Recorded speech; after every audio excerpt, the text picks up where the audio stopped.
1949 को संविधान सदन के इसी केंद्रीय कक्ष में संविधान सभा के सदस्यों ने भारत के संविधान के निर्माण का कार्य संपन्न किया था।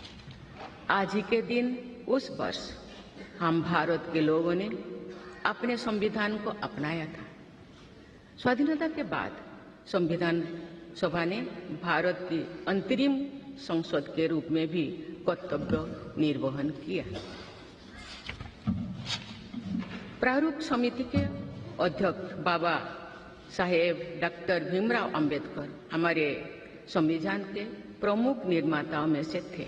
बाबा साहेब की 125वीं जयंती के वर्ष में यानी सन 2015 में 26 नवंबर को प्रतिवर्ष संविधान दिवस के रूप में मनाने का निर्णय लिया गया और निर्णय अत्यंत सार्थक सिद्ध हुआ है। आज के दिन पूरा देश भारतीय लोकतंत्र के आधार हमारे संविधान के प्रति तथा उसके निर्माताओं के प्रति आदर व्यक्त करता है।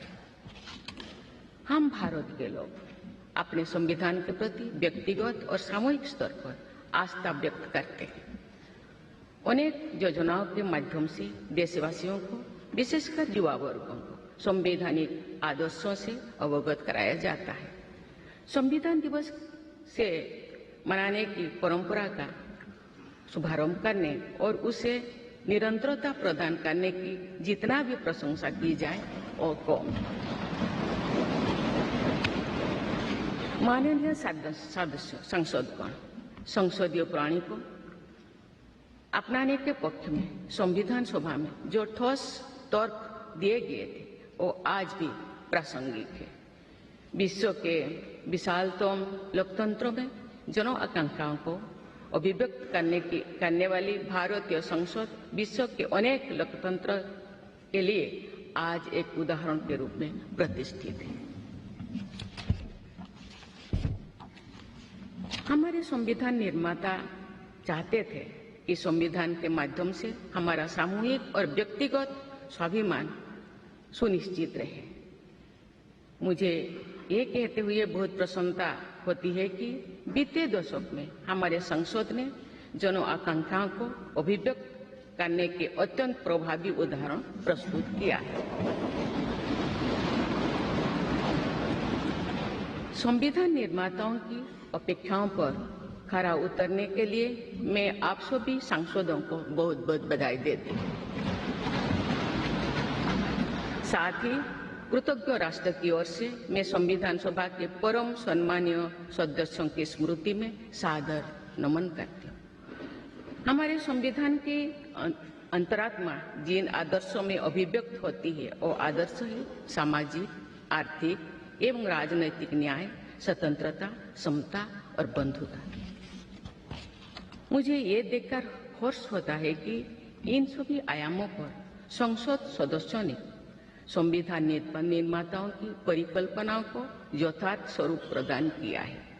हमारी संसदीय प्रणाली की सफलता के ठोस प्रमाण के रूप में आज भारत विश्व की तीसरी सबसे बड़ी अर्थव्यवस्था बनने की ओर तेज गति से अग्रसर है। भारत में लगभग 25 करोड़ लोगों के गरीबी की सीमा रेखा से बाहर आने से आर्थिक न्याय के पैमाने पर विश्व की सबसे बड़ी सफलता अर्जित है।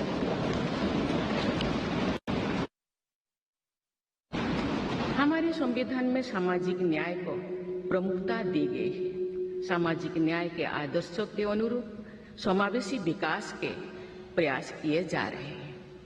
ऐसे अनेक प्रयासों में इकोनॉमिकली वीकर सेक्शंस के लिए शिक्षण संस्थाओं और रोजगार में आरक्षण का प्रावधान करना, दिव्यांगजनों की परिभाषा को विस्तार देते हुए उनके हित में विशेष अधिनियम लागू करना और उसे कार्यरूप देना तथा राष्ट्रीय पिछड़ा वर्ग आयोग को संवैधानिक दर्जा प्रदान करना शामिल है।